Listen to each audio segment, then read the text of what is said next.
In this video, we are comparing two of the hottest $95 travel credit cards on the market right now. The Chase Sapphire Preferred, or CSP, and the Citi Strata Premier, which also shortens to CSP. Did they do that on purpose? And this comparison has become a lot more interesting over the past few months because Chase has completely refreshed the Sapphire Preferred with new bonus categories, a higher hotel credit, and a new welcome bonus. While Citi has continued to position the Strata Premier as one of the best earning cards for everyday spending. So question is, if you're looking for your next travel card, which one actually gives you more value in 2026? We'll compare the current welcome bonuses, annual fees, hotel credits, earning rates, travel perks, and recent changes. And by the end of this video, I'll tell you which one I would apply for today. Hey credit warriors, welcome to the show. My name is Ben Hedges, aka the Credit Shifu, and on this channel I cover US credit cards, personal finance, and luxury travel. If you like the sound of that, please subscribe. And this video is brought to you by Silo, the brokerage where you earn credit card style points on your investments and can get your Amex Platinum and Amex Gold card for free.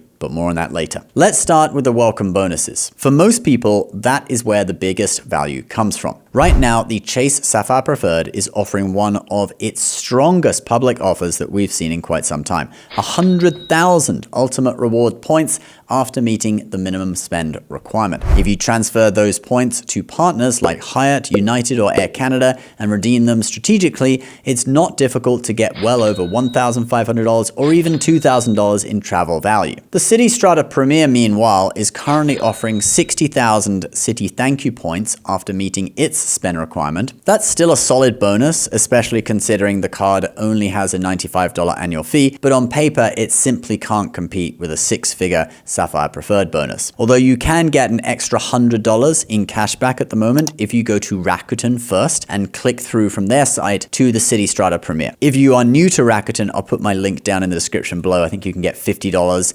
extra cash back when you sign up and make your first purchase. Now, of course, welcome offers come and go, so I wouldn't choose a card based solely on today's promotion, but if you're planning to apply while this Chase offer is available, it definitely tips the scales in Chase's favor. So let's give Chase 1 point. Citi is at 0 so far. Moving on to annual fees. This is one area where the two cards are perfectly matched. Both charge a $95 per year annual fee, so neither has any pricing advantage. And since these fees are relatively low, I'll give each one a point. So Chase is 2 and Citi is at 1. The question now becomes, which card gives you more value for that $95 annual fee?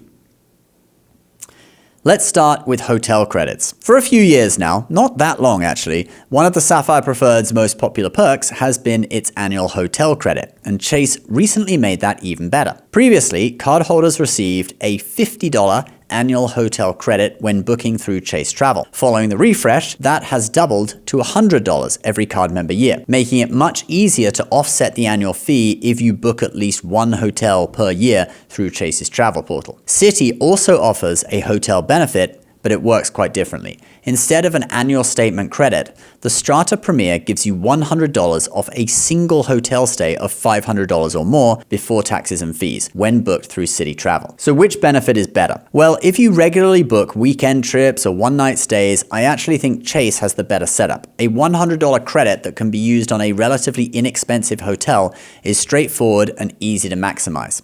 Citi's benefit can absolutely provide the same amount of value, but it requires a much larger booking, all right? $500. Now, if your hotel reservations frequently exceed $500, you probably have no trouble using this, all right? But if not, it might just sit there unused. So for this, I'm gonna give the point to Chase. Now let's talk about the biggest news surrounding the Sapphire Preferred this year. But first, over the past year, you've probably heard me talking about Silo, the investing platform that enables you to earn points on your stocks. It's like what Built has done with earning points on rent, but for investing. Now we have an exciting update about Silo that I know viewers of this channel in particular will find interesting. They've just launched their travel portal where you can use Silo points to book travel at 1 cent per point with over 300 airlines and hotel brands. And they also have 2 transfer partners coming in the next month and more will be added, both airlines and hotels. If your account with Silo is big enough, you unlock status benefits. At $200,000, they'll cover your American Express Blue Cash Preferred annual fee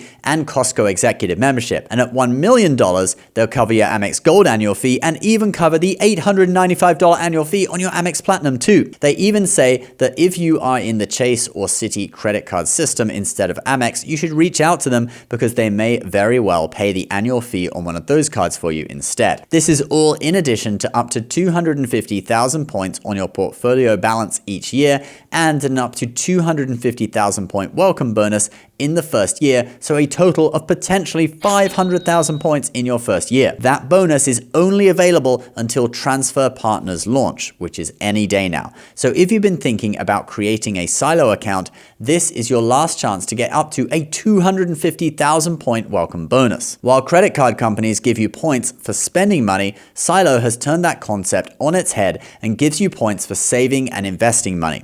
So if you want to get your Amex Gold and Platinum for free while also earning points on your portfolio that you can use for free travel, use my link silomarkets.com/Ben and get started today. Now let's talk about the biggest news surrounding the Sapphire Preferred this year. Chase didn't just increase the hotel credit, they also refreshed several of the card's bonus categories to better reflect how people actually spend money today. The goal is clearly to make the Sapphire Preferred more than just a card you pull out on vacation. At the same time though, not every change has been positive. One of the more controversial updates is that Chase removed the long-standing 10% anniversary points bonus, a perk many loyal cardholders appreciated, although in reality, it didn't deliver that much value. Travelers were also disappointed by changes affecting transfers to Hyatt. For new card members as of June 15th, transfers to Hyatt are at a 4:3 ratio, and for current card members, you will go down from 1:1 to 4:3 on October 1st. So while the refresh certainly added value in several areas, it wasn't an across-the-board improvement for everyone, and that's where Citi enters the conversation. Unlike Chase, Citi didn't try to reinvent the Strata Premier this year. Instead, it just continues to focus on one thing above all else: earning points quickly through everyday spending. And depending on where your monthly budget goes, Citi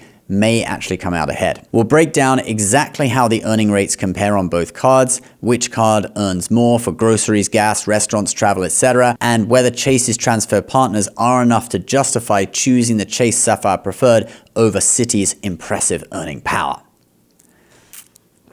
All right, so let's get into these points earning rates, because this is where the Citi Strata Premier really starts to fight back against Chase. If your goal is to rack up points from everyday spending, Citi has built one of the strongest earning structures in the $95 annual fee category. The Strata Premier earns 3 thank you points per dollar on restaurants, supermarkets, gas stations, EV charging, and air travel, plus elevated earnings on hotels and rental cars booked through Citi Travel. That's an incredibly well-rounded setup because it covers many of the categories that most households spend the most money in every month. Think about it, you're earning bonus points every time you fill up your car, buy groceries, go out to dinner, or book a flight. For many people, that's going to account for a huge percentage of their annual spending. The Chase Sapphire Preferred also has a very competitive earning structure, but it takes a slightly different approach. You'll earn 3 points per dollar on dining, 5 points per dollar on travel booked through Chase, 2 points per dollar on all other travel purchases. Then we have 2 categories exclusive to the Preferred within the Chase system, I guess, which are 3 points per dollar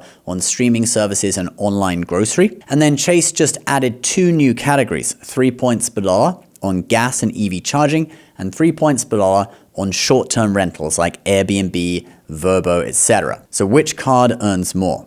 Well, until recently, the Citi Strata Premier would have been the clear winner.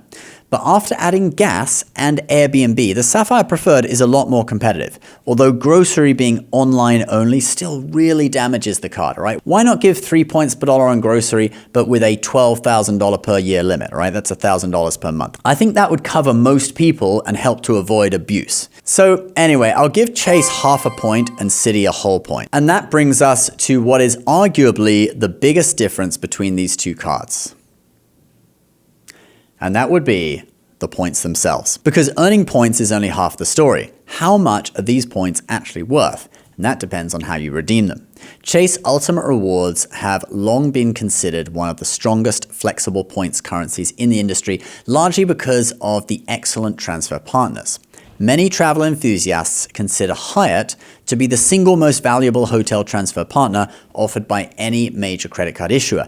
Even after the transfer ratio goes down to 4-3, it will still be super valuable. It's not uncommon to get 2, 3, or even 4 cents per point on luxury hotel stays if you redeem them strategically. On top of that, Chase also partners with United, Southwest, Air Canada Aeroplan, British Airways, Virgin, Air France, KLM Flying Blue, Singapore Airlines, and several others. Citi, meanwhile, has quietly built a very impressive transfer lineup of its own. You'll find airlines like Turkish Airlines, Avianca Life Miles, Flying Blue, Virgin, EVA Airways, Qatar Airways, Etihad, and Choice Privileges on the hotel side. For experienced travelers who know how to book international award flights, Citi Thank You Points can be incredibly valuable. The difference is that Citi's sweet spots tend to require a little more knowledge. Chase is generally easier for beginners, thanks largely to Hyatt, and also the fact that the travel portal has the points boost feature where it increases the value of your points. So you can actually get good value out of Chase's travel portal. Sometimes you don't need to transfer to a partner at all. So for points, I think Chase wins, although let's still recognize Citi with half a point. Now let's talk about travel protections, because this is one area where Chase still has a significant lead. The Sapphire Preferred includes trip cancellation and interruption insurance, primary rental car coverage, baggage delay insurance, trip delay reimbursement, and several other travel protections